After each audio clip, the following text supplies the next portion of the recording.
सबको जय मसीह की। मैं पास्टर लालजी विश्वकर्मा। आइए आज दिन के नई शुरुआत के लिए सुबह की प्रार्थना हर एक के लिए करते हैं। प्रार्थना शुरू करने से पहले मैं वचन के माध्यम से हर एक से बातचीत करना चाहता हूं। आइए देखते हैं। प्रकाशित वाक्य अध्याय 22 वचन 14 से।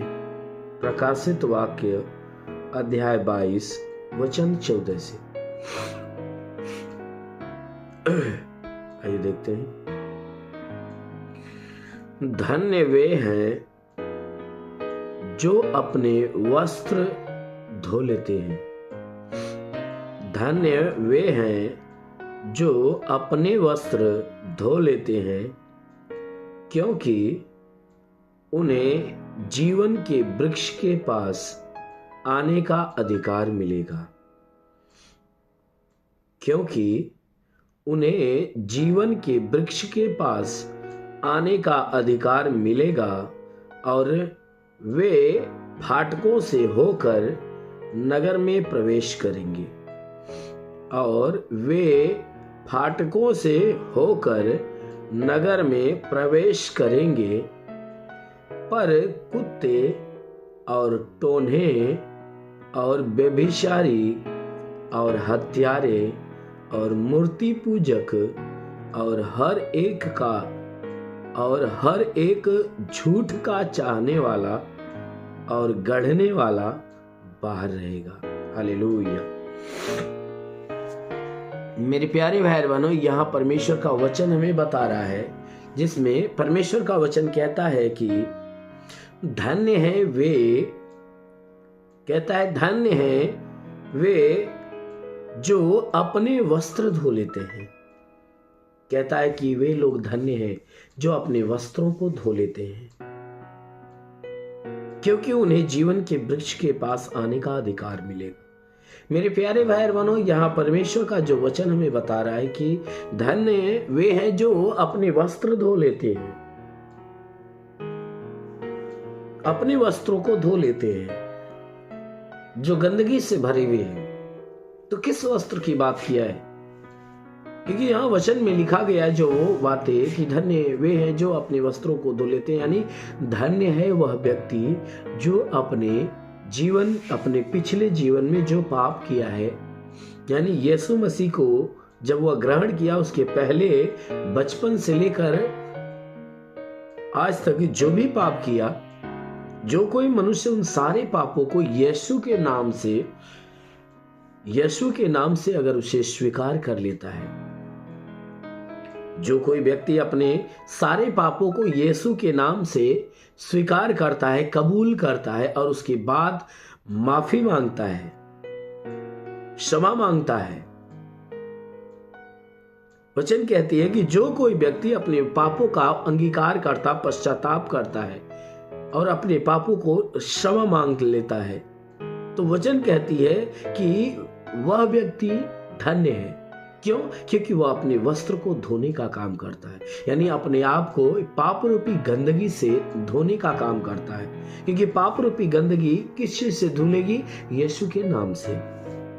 तो जो कोई व्यक्ति अपने सारे पापों को याद करके यीशु के नाम से उसे ग्रहण करता, स्वीकार करता है और मान लेता है कि हाँ मैं पापी हूं, उसके बाद उन पापों के विषय में क्षमा मांगता है, तो वह व्यक्ति परमेश्वर की दृष्टि में धन्य और महान कहलाता है। कहता है वचन में कि वही व्यक्ति है जो जीवन के वृक्ष के पास उसे आने का अधिकार मिलेगा। क्योंकि जो व्यक्ति अपने पापों को धो लेते हैं, अर्थात पश्चाताप कर लेते हैं, क्षमा मांग लेते हैं, उन व्यक्तियों को परमेश्वर के पास या परमेश्वर यानी स्वर्ग के राज्य में जाने के लिए कहता है कि जीवन के वृक्ष के पास आने का अधिकार मिलेगा।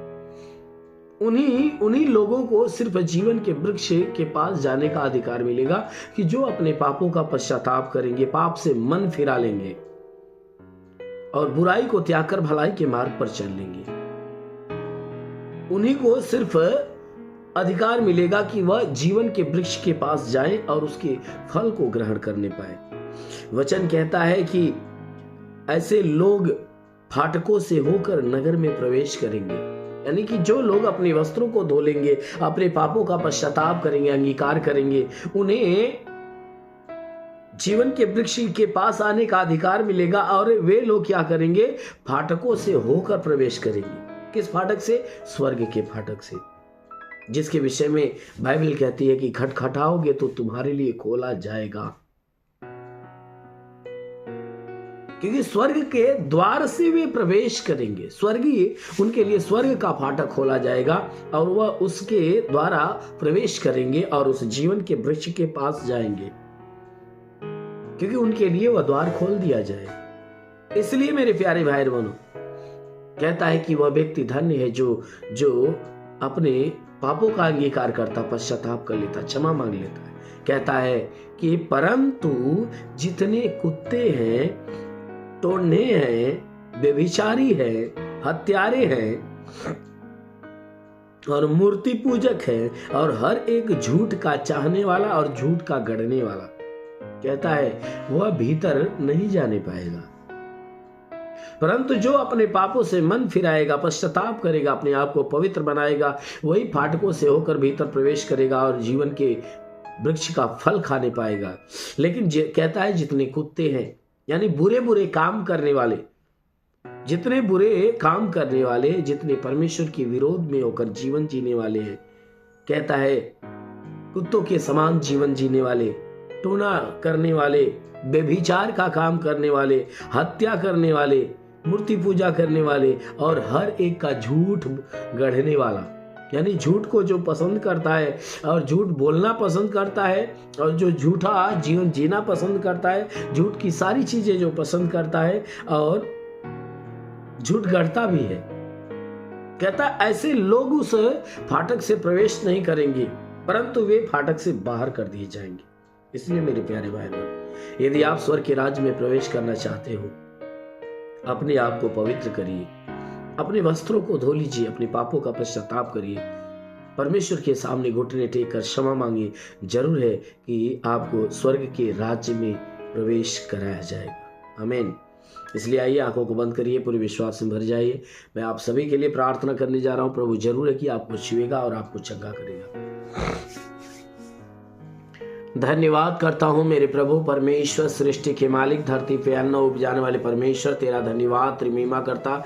यीशु राजा तेरे नाम में प्रार्थना करता है, हे पिता अपने पवित्र सामर्थी बलवंत हाथों को नीचे बढ़ा, ताकि जितने लोग इस प्रार्थना को सुन रहे प्रभु, हर एक को तू स्पर्श कर, ताकि इनके सर से पांव के बीच किसी भी अंग में कोई प्रकार की बीमारी हो तो प्रभु तेरे नाम से वह सारी बीमारी निकल जाए, तेरे नाम से वह सारी बीमारी निकल जाए। हाँ मेरे महान परमेश्वर, प्रार्थना करते हे परमेश्वर, तेरे छूने से रोगी चंगा होता, तेरे छूने से मुर्दा जिंदा होता। अपने पवित्र पाक हाथों से इन्हें छू और इन्हें चंगा कर। मेरे महान परमेश्वर, हर प्रकार के तांत्रिकी प्रभाव इनके जीवन से टूटने पाए, दुष्ट आत्मा, शैतानी आत्मा, मरी हुई आत्मा, पूज्यमान शक्तियों का प्रकोप बिल्कुल नष्ट होने पाए। प्रभु आपने वचन में कहा कि जो विश्वास करता लज्जित नहीं होता है, सब तेरे विश्वास है प्रभु। इन सबके विश्वास के अनुसार इनके जीवन में अनहोना चमत्कार होने दे। जैसे तू मार्था के विश्वास से लाजर को जिंदा कर दिया प्रभु, उसी प्रकार इनके विश्वास के अनुसार इन्हें चंगा कर कि हे परमेश्वर इनके जीवन में जितनी बीमारियां हैं नष्ट हो जाए। जैसा प्रभु हमें अधिकार दिया, उस अधिकार के अनुसार मैं आदेश करता हूँ कि इनके सर से पांव के बीच किसी भी अंग में कोई भी बीमारी हो, सारी बीमारी नष्ट होने पाए। हाँ मेरे महान परमेश्वर, जिनके मस्तक में, आंखों में, नाक में, कान में, मुंह में बीमारी हो तो नष्ट हो जाए, गले में तो निकल जाए, सीने में तकलीफ हो, पेट के अंदर तकलीफ हो, नष्ट होने पाए। कमर का दर्द, रीढ़ की हड्डियों का दर्द, जोड़ों का दर्द, गठिया बात की बीमारी, साटिका की बीमारी निकल जाए, घुटने में तकलीफ हो निकल जाए, ब्लड प्रेशर, शुगर की बीमारी, दमा, HIV, TB, कैंसर नष्ट हो जाए। प्रभु यीशु के नाम से आज्ञा देता हूँ, पीलिया स्नोफिलिया की बीमारी, लहू पानी की बीमारी, किसी भी प्रकार के दाग धब्बे और सफेद दाग नष्ट हो जाए। पीलिया स्नोफिलिया की बीमारी, जुकाम, खांसी, बुखार जो भी है नष्ट होने पाए। हर प्रकार की बीमारियां इनके शरीर से निकल जाए, गिल्टियां निकल जाए, बवासीर निकल जाए, ट्यूमर की बीमारी निकल जाए, पथली हो तो नष्ट हो जाए, लीवर की बीमारी किडनी की बीमारी हो तो निकल जाए। हे परमेश्वर, किसी के गुप्त अंगों में कोई रोग हो तो नष्ट हो नहीं पाए। हाँ मेरे महान परमेश्वर, प्रार्थना करते पिता, हे परमेश्वर, आज के 2000 साल पहले जो कलवरी के उस पर लहू आया था, उस लहू से हर एक के शरीर को धो दे प्रभु, ताकि इनके शरीर की सारी बीमारी जलकर नष्ट हो नहीं पाए। हे परमेश्वर, इन्हें ज्ञान बुद्धि से भर दे, ताकि जो पढ़ाई लिखाई करते, पढ़ाई लिखाई में आगे बढ़े, जीवन के लक्ष्य को पूरा करे, जीवन में सदैव तेरे मार्ग पे चले। हाँ मेरे महान परमेश्वर, प्रार्थना करते पिता, हे परमेश्वर, जितने लोग प्रार्थना सुन रहे पिता, हे परमेश्वर, जो नौकरी की तलाश में नौकरी दे, जो काम धंधे की तलाश में उन्हें काम धंधा दे। हाँ मेरे प्रभु, जो गरीबी के श्राप में छुटकारा पाए, कर्ज में तो कर्जा अदा हो जाए, घर नहीं तो घर मिले, चलने का साधन नहीं तो चलने का साधन मिले, इनके जीवन के हर एक रुके हुए अधूरे काम पूरे हो जाए, जीवन की सारी समस्या खत्म हो जाए, जमीनी विवाद समाप्त हो जाए, लड़ाई झगड़े समाप्त हो जाए, पति पत्नी के बीच में लड़ाई झगड़े समाप्त। हे परमेश्वर, इनके पूरे परिवार में प्रभु अपनी आशीष दे कि एक मत होकर मिलजुल कर प्रेम का जीवन जीने पाए।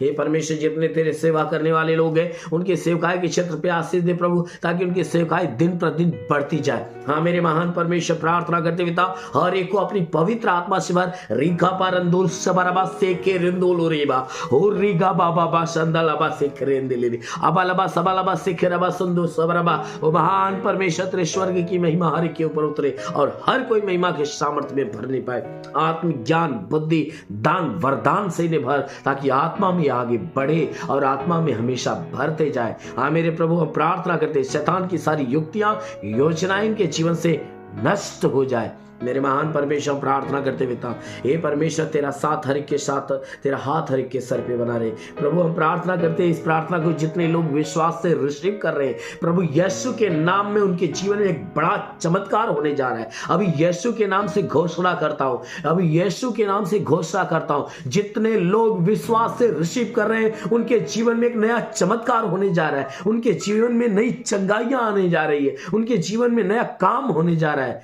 रिसीव करो इस आशीषों को, रिसीव कर लो इस आशीषों को। हाँ मेरे महान परमेश्वर, प्रार्थना करते पिता, हर रिसीव करने वाले के जीवन में एक बड़ा काम होने पाए प्रभु। तेरा साथ हर एक के साथ हो, तेरा हाथ हर एक के सर पे बना रहे, अनुग्रह शांति से भर दे प्रभु। यीशु के नाम में मांगते हैं, आमेन। परमेश्वर हर एक को आशीष दे। God bless you. धन्यवाद। सभी भाई बहनों को प्रभु आशीष दे। यदि आप सत्य मार्ग और जीवन सत्संग प्रार्थना केंद्र में आप अपना दान या 10वां अंश देना चाहते हैं तो इस अकाउंट नंबर पर भेजिए। हमारा अकाउंट नाम है लालजी विश्वकर्मा और हमारा अकाउंट नंबर है 43572010089733 और IFC कोड है UBIN 05435578 और बैंक का नाम है यूनियन बैंक और ब्रांच है पतरही जौनपुर UP या फोन पे या गूगल पे के द्वारा अपना दान या 10वां अंश देना चाहते हैं तो फोन पे नंबर है 8795130321 पर अपनी भेंट देकर प्रभु यीशु से आशीष को ग्रहण कीजिए। और यदि आप हमारे चैनल को सब्सक्राइब नहीं किए हैं तो कृपया इस चैनल को सब्सक्राइब और लाइक कर दीजिए और बेल को दबा दीजिए, जिससे हमारे चैनल के हर वीडियो का नोटिफिकेशन आपके मोबाइल फोन पर पहुंच जाएगा और आप आसानी से हर रोज की प्रार्थना सुनकर प्रभु यीशु के आशीष को ग्रहण कर पाओगे। धन्यवाद। प्रभु यीशु आपको आशीष दे। आमीन।